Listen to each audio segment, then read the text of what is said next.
And just so you understand the slide, if it's green, like here is Spain is in green, this means that you did very well on this indicator. It means that you have a high level of social justice amongst your young people. And if it's red, then it means that you have a low level of young people gave a low response to indicators on social justice issues. And what you can see is actually it's quite a similar picture to the field on to the cognitive scores in terms of young people's knowledge and skills on citizenship. It's quite a similar picture with North Europe doing better. If it's completely blank, it means that they didn't participate in the study. So it means that we don't know anything about, like, France and Germany, for example. Okay, but what is very interesting is that then there is a completely different picture when it comes to attitudes towards participation. So this is asking young people, do you feel confident that you can make a change? Do you feel that you will vote or you will participate in a social movement or you will volunteer in the future? So these kind of questions. And what you see here is a very different picture with Southern and Eastern Europe doing a bit better, whereas countries like England and Spain not doing so well on these participatory attitudes. And those of you who are aware of PISA results, it's very interesting to see that actually Finland does really quite badly when it comes to participatory attitudes.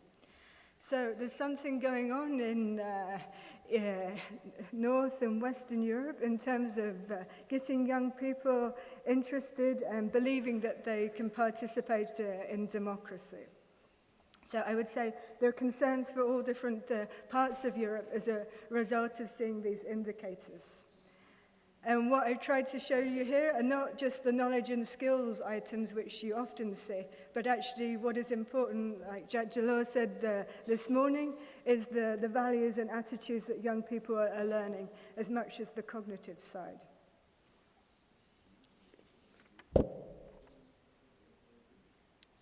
Okay, so now I tell you a little bit about the work that we did on learning to learn. This is if you're not familiar with the term, this is about having the curiosity to learn, the love for learning, also the metacognitive ability to reflect on your learning, to see what works, and to be able to change your learning processes and develop it further. And we worked quite a lot in CRAL on developing this concept of learning to learn. What the European Commission wanted to do was, with a group of countries, to run a pilot test on learning to learn, looking at the knowledge, skills, values, and attitudes of young people in this field.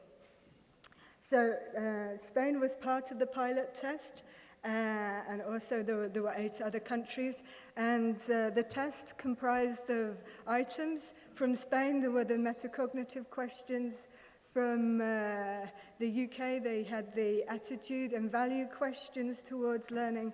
And from Finland, there was the cognitive element. So it was like a combination of these different European tests put together.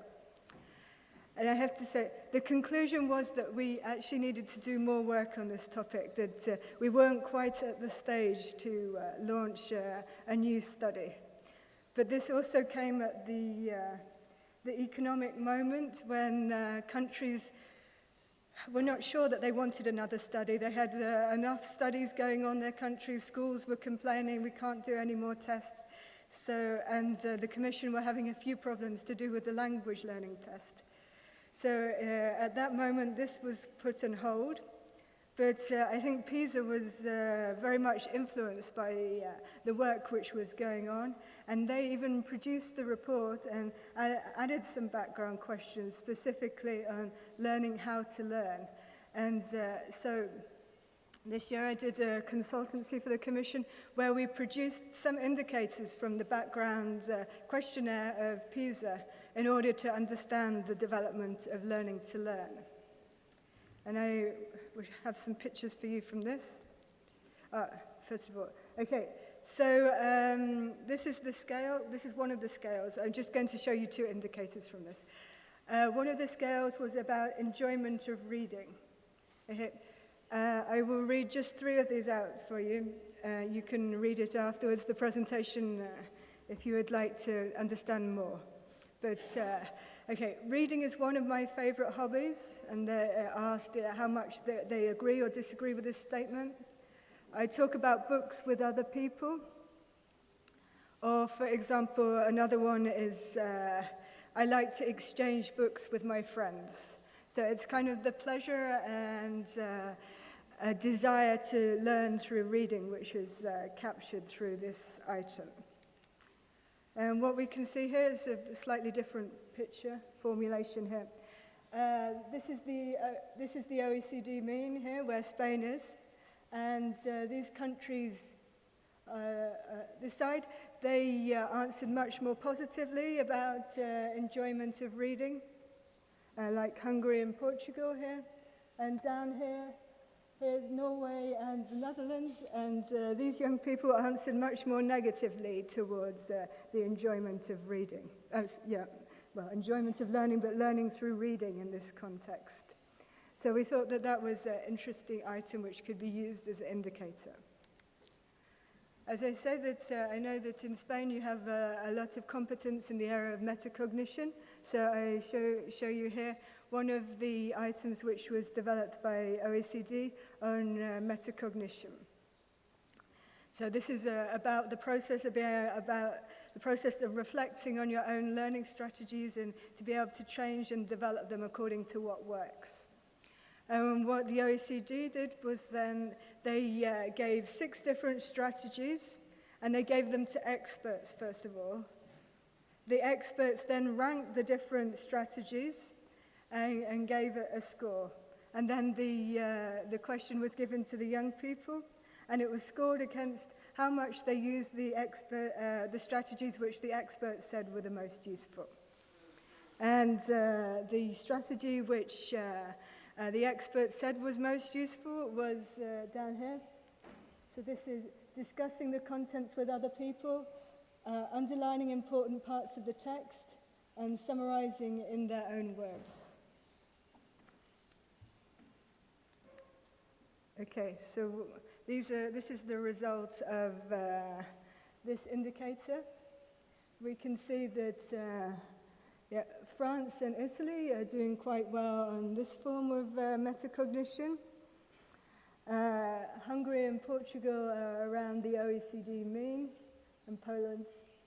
And Bulgaria, Latvia, and Lithuania are down the bottom end of least selecting the strategies. And now I'm looking for Spain, and I can't see it there. Ah, yes, yeah, Spain is here, so it's just above the OECD average in terms of using this metacognitive strategy.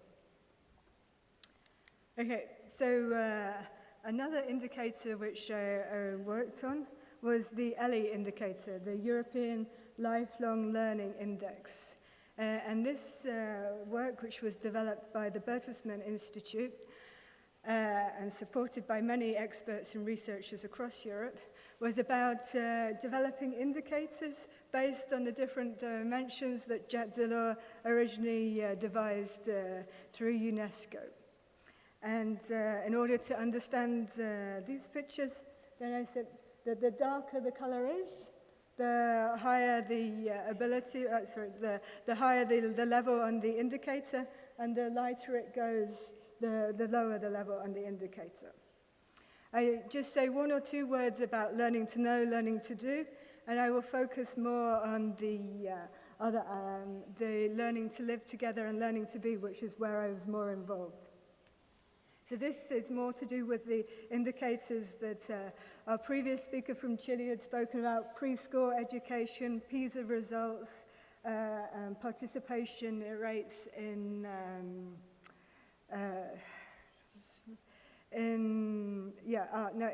attainment in number of people who've attained tertiary education. And you see, This is very close to GDP, this kind of picture. It's very often shown in European indicators, this one. Okay, learning to do, this is more the vocational aspects, the participation rates in continual vocational education, initial vocation education and training, and the amount of money in this sector. Again, the Nordic countries are doing particularly well. Okay, learning to live together. This was one that I was particularly involved in. And here we wanted to grasp, to capture the attitudes towards tolerance, civic engagement, and trust. So we had indicators on political engagement, involvement in political parties, but also indicators on tolerance, like is your country's cultural life improved by migrants coming to your country, or is it undermined? We have questions in there on towards gay and lesbians and whether they're free to live their life as they choose. And trust in other people. To what extent do you trust others? And finally, we had an indicator on whether you have people that you're able to confide with, if you have friends, so that, to take out any people who are isolated, which happens very often in the modern world. So we wanted to capture this. And yes, yet again, we have the Nordic countries doing very well, and the rest of us down here perhaps not doing so well. Yeah, and then as you go further east, things get even a bit worse. So this is the situation of adults. So this is quite different to the indicators which we used on young people, where you see a bit of a different picture.